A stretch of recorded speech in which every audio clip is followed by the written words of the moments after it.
the side, not behind you, just yeah, just like that. Okay.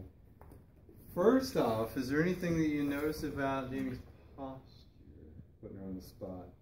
A little FHP. Is her right shoulder a little higher than her left, or is that from where I'm sitting? Yeah, I go right shoulder is higher than the left. Yeah. Probably partially my hips. Yeah. Just being uneven. Anybody notice a little kyphosis, or just depressed sternum, right? So what does that automatically do to the scapulas? Protracts them out. It protracts them, yeah. And then the longer that stays there, they tend to internally rotate. Okay? So one of the things that would be helpful potentially for Jamie would be to strengthen the scapular retractors and depressors, right? Which we'll look at. All right, so yeah, so a little bit higher on the right shoulder than the left. And we'll check her motion here shortly. Whenever she's done doing whatever she's doing. Look at that idea. Yeah, exactly. Okay. All right, so injuries to both shoulders, right? The right side is the one that bugs you the most these days? Recently, yeah. Recently, okay. So there's 4 movements that we're going to assess actively. We're going to assess flexion. So let's have you slowly take both arms straight up. Side you can comfortably go. Any pain with that? So restricted on both, but more restricted on the right shoulder. All right, do that one more time for us. How's the quality of her movement?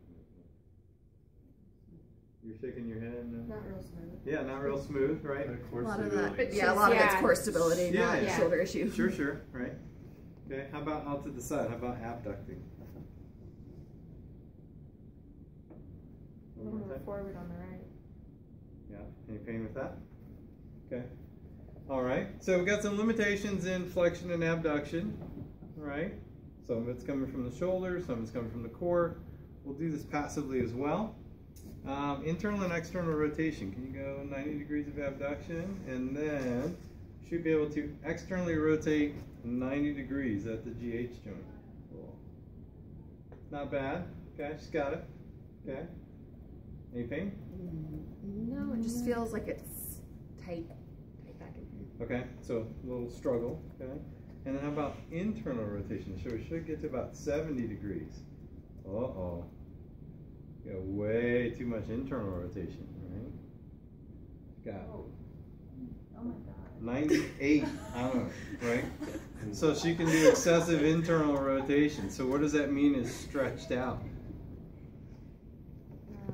Excessive internal rotation. Infraspinatus. Infraspinatus and teres minor, right? If she can internally rotate further than is ideal, those external rotators are like, oh yeah, we can let go, okay?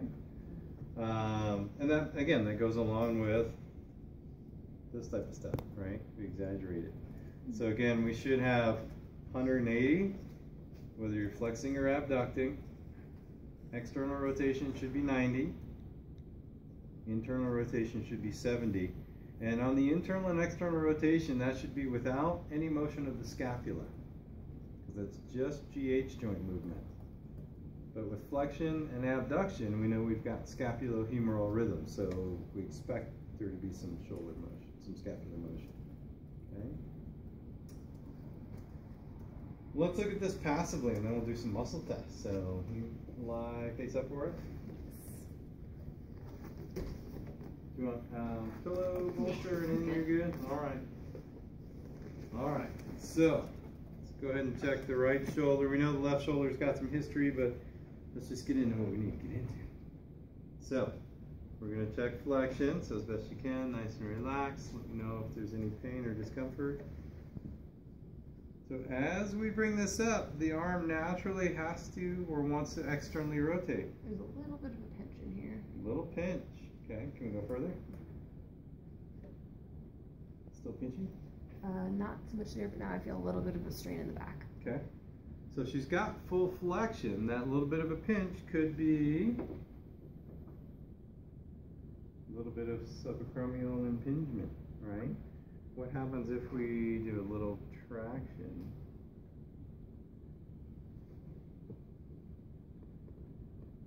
Better, worse, same? It all go get both the pinch and the tightness go away. Okay. So a little bit of impingement happening there. What did you do differently? I create a little bit more space in the joint, a little bit of traction. What about if we abduct? Again, we should get to 180. Yeah. Same pinch? Right there. Okay. So same thing. So let's create a little bit more space. So you're just pulling out on it a little bit. Yep. It still pinches, but not as badly. About that. Better. Okay. So some pain on passive range of motion. It's pinchy. It's kind of somewhere in the realm of the joint, right? So what's getting pinched? Maybe supraspinatus tendon, subacromial bursa would be the two most common things. Okay. Internal and external rotation. So we're going to bring her to 90. I'm going to flex the elbow. When I assess her internal and external rotation, again, I want to make sure that she's not moving her scapula, right? Because it should be pure GH motion. So I'm going to put my hand underneath and feel for, let's say, the spine of the scapula. And then we should get about 90 degrees before I feel significant motion on her scapula. Oh, so she can get to 90, she faked this out when she was doing it actually. So she can get to 90 degrees, but guess what? Her GH motion actually stops right about there. So not quite full external rotation if we really pay attention to when the scapula moves.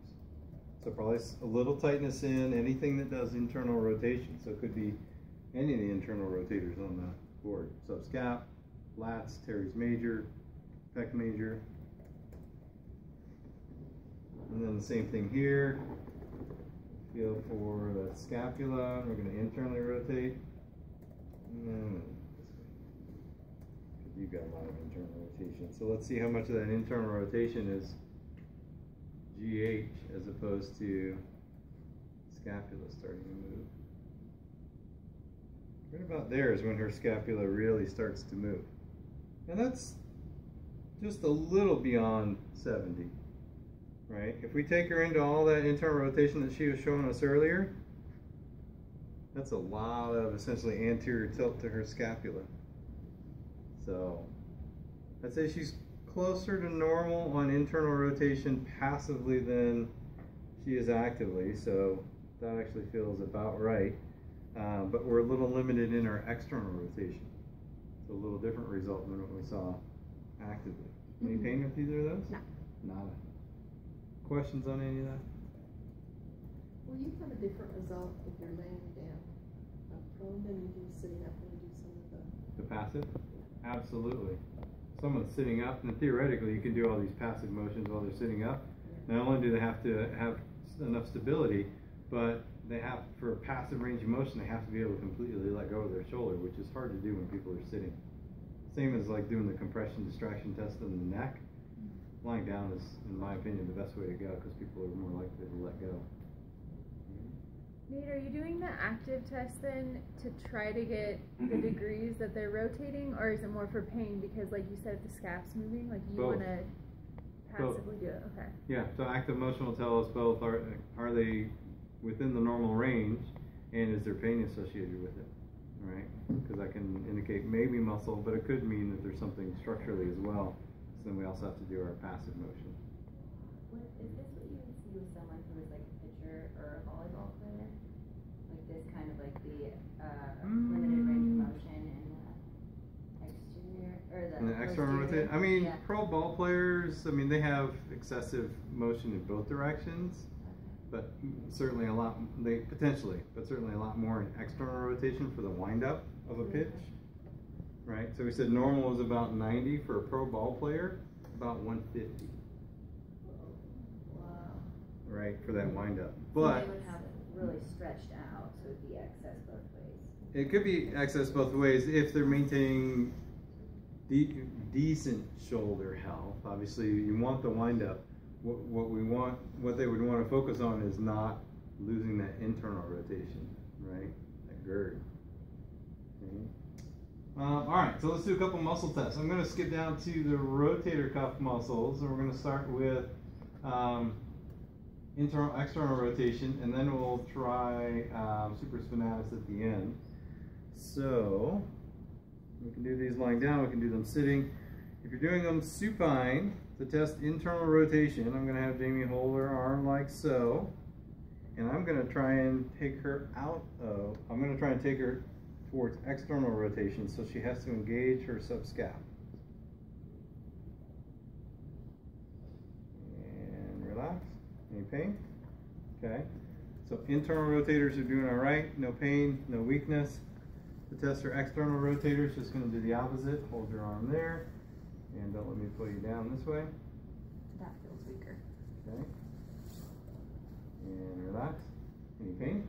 Not so much pain, but I can feel where the muscles attaching to the back kind of getting stressed. Okay. So she's got some, we'll call it discomfort when we're testing her external rotators. And those are the ones that look like they were a little stretched out. And that would make sense. They're stretched out and they're a little weak. Okay. Didn't feel bad, but just enough that she notices it. Okay. Let's have you sit back up. Swing on over.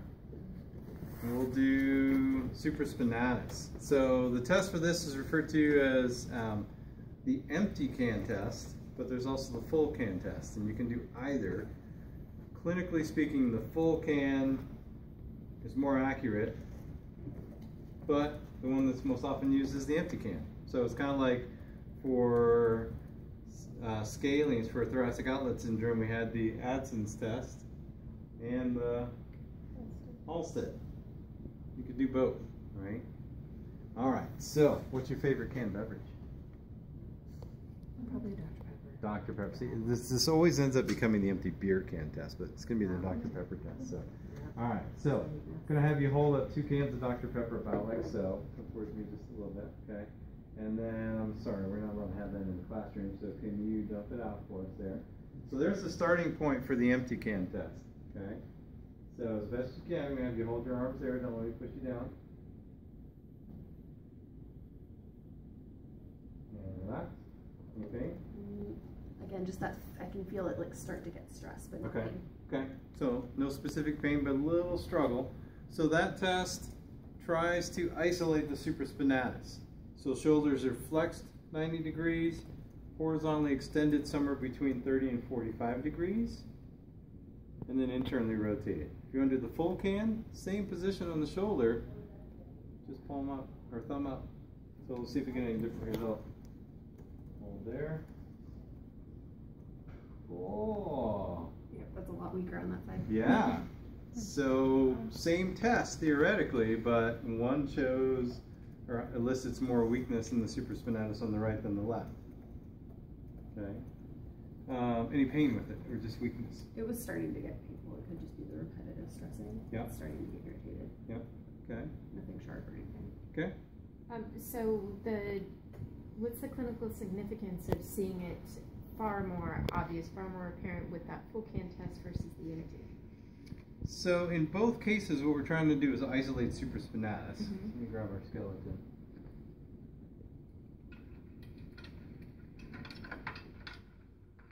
So the position that we're putting the shoulder in when we're doing the can test, whether it's empty or full, I can't completely do it because the scapula is fixated, but we flex, we abduct. So what we're trying to do is, here's neutral, is create a fairly straight line of pull on that supraspinatus muscle, right? Because if I test the shoulder in, if I test the shoulder in abduction at 90 degrees, my scapula may or may not retract, right? And so there's essentially like some curve on the supraspinatus. So we're putting the arm in the position, or the shoulder in a position known as scaption, okay, which I thought was a made-up term the first time I heard it, but it's actually real. As we internally rotate, it actually tends to line up the fibers of supraspinatus better because of where the greater tubercle goes, okay? That's why I think clinically more people use the empty can test than the full can test.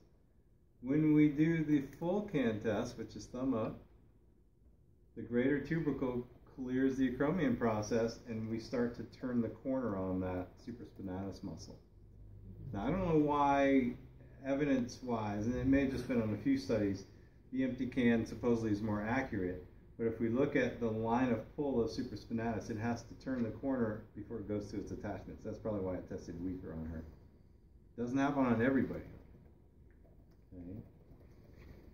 So, what do we glean from Jamie's tests? Got some supraspinatus issues. She's sick. She's sick. She's got some sick scapulas.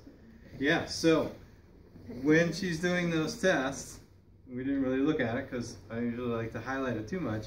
If you have someone do the empty can test or the full can test, and they normally sit like this, that's how you should do the test, because that's representative of how they live their life, right? If we then corrected someone's posture, that might change how their supraspinatus fires, because the scapula is in a more neutral position, and that's going to allow the supraspinatus and the other rotator cuff muscles to fire more optimally. Okay?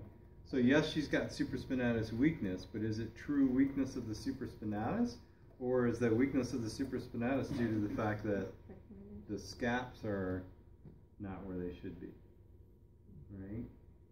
Now, a less than skilled therapist or clinician would go right to supraspinatus, right? They try and address it, nourish it, friction it, ultrasound it, dry needle it, give strengthening exercises for it, and it may get better, but it's not going to get better as fast as if they notice the fact that the scapula's sick and they need to work on scapular retraction and depression.